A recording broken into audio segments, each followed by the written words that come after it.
gambaran bumi pada hari kiamat. Percaya terhadap kiamat merupakan bagian tak terpisahkan dari keyakinan setiap muslim. Oleh karena itu, mengetahui bagaimana kondisi bumi pada saat kiamat nanti adalah hal yang penting bagi umat Islam. Bumi akan diguncang hingga rata, dan langit akan digulung sebagaimana gulungan lembaran kertas. Lautan pun akan meluap-luap dan berubah menjadi api yang menyala dan naik ke udara. Sebagaimana firman Allah dalam Quran, Surah Ar-Rahman ayat 26 dan 27, yang artinya semua yang ada di bumi itu akan binasa. Dan ini tetapnya kekal, zat Tuhanmu yang mempunyai kebesaran dan kemuliaan. Semoga Allah mengampuni dosa-dosa kita dan masuk ke dalam surganya Allah. Amin. Bayangkan, kamu bangun untuk sholat subuh, tapi langit tetap gelap. Kamu tidur lagi dan bangun lagi, tapi masih tetap gelap. Bukan satu malam, bukan dua malam. Malam itu tidak kunjung selesai, dan manusia mulai sadar ada sesuatu yang sangat mengerikan sedang terjadi. Langit tetap hitam selama 3-4 malam. Orang-orang keluar rumah dengan rasa panik. Hewan ternak mulai melenguh ketakutan. Burung tidak terbang. Ritme alam benar-benar rusak. Manusia yang biasanya bangun untuk subuh mulai bertanya satu sama lain, apa dunia akan berakhir hari ini? Lalu tiba-tiba cahaya muncul, tapi bukan dari timur. Cahaya itu datang dari arah barat. Matahari terbit dari arah ia biasa terbenam.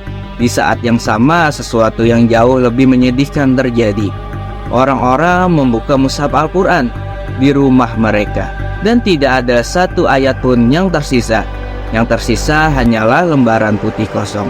Dan para penghafal Al-Quran mencoba membaca, tapi mereka tidak ingat satu pun ayat. Seolah-olah hidayah benar-benar diangkat dari muka bumi. Saat matahari itu naik, manusia mulai menangis. Orang-orang yang dulu tidak pernah sholat tiba-tiba sujud. Orang yang dulu sombong mulai bertaubat. Tapi semuanya sudah terlambat, karena Rasulullah sudah mengatakan taubat hanya diterima sebelum matahari terbit dari barat. Dan setelah matahari kembali ke jalur normalnya, manusia mengira semuanya sudah selesai. Padahal setelah itu, bumi akan menelan manusia di 3 tempat berbeda: timur, barat, dan jazirah Arab.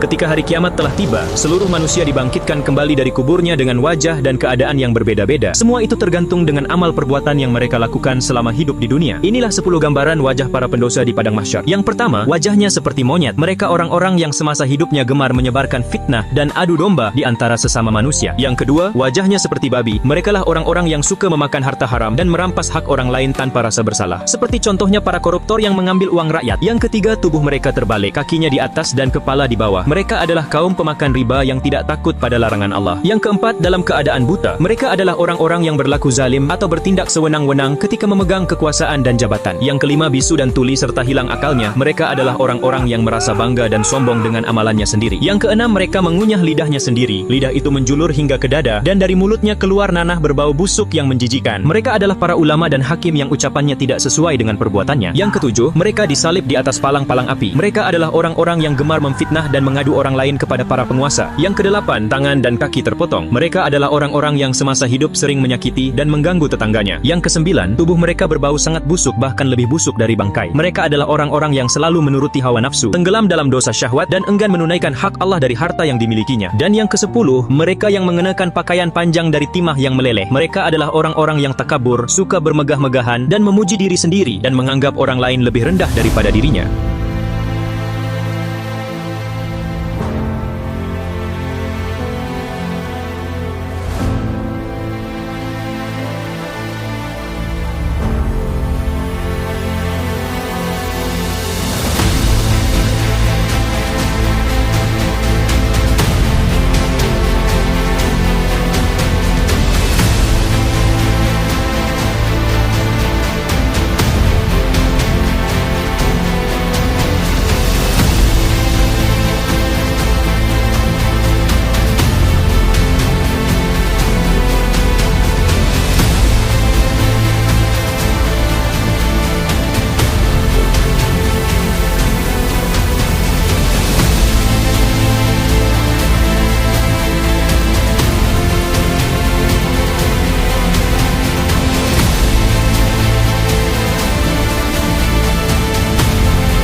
Semoga dari kisah ini menjadi pengingat bagi kita semua bahwa setiap ucapan, perbuatan, dan niat tak pernah luput dari perhitungannya. Mari kita bersama-sama memperbaiki diri menjadi lebih baik, dan semoga kita semua pulang ke hadapannya dalam keadaan beriman dan mendapat rahmat dari Allah Subhanahu wa Ta'ala. Amin ya Rabbal Alamin.